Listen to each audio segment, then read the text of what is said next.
Pour la première fois depuis 4 ans, les démocrates ne contrôleront pas la majorité à la Chambre des représentants.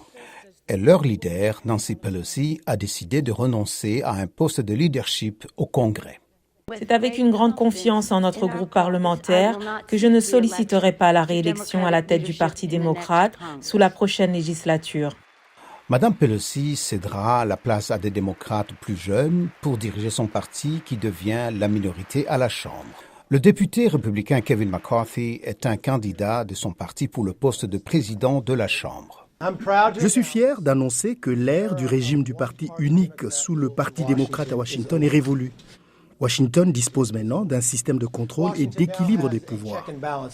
Toutefois, McCarthy aura du mal à unifier la majorité républicaine derrière ses initiatives législatives, devant compter avec une importante frange du parti demeurée loyale à l'ancien président Donald Trump, comme l'a fait remarquer l'analyste Amy Deci de l'American University. Ils devront déterminer comment obtenir le consensus dans leur propre groupe parlementaire avant même de solliciter l'opposition. Je pense que cela sera une période difficile pour une si faible majorité à la Chambre. De l'avis de nouveaux membres du Congrès, cette faible majorité devait forcer les deux partis à œuvrer ensemble sur les initiatives bipartisanes.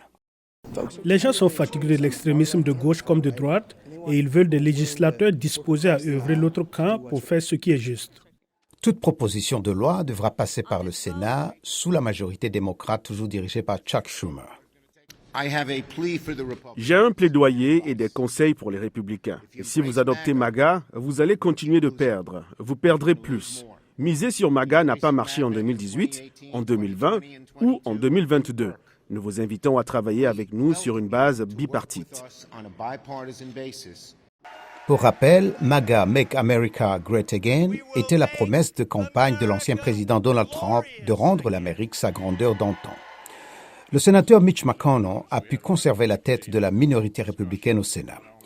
Il reconnaît l'échec de son parti à persuader les Américains lors des élections de mi-mandat. Leur impression de beaucoup de gens de notre parti dans des rôles de leadership est que ceux-ci sont impliqués dans le chaos, la négativité, les attaques excessives. Et cela a effrayé les électeurs indépendants et républicains modérés.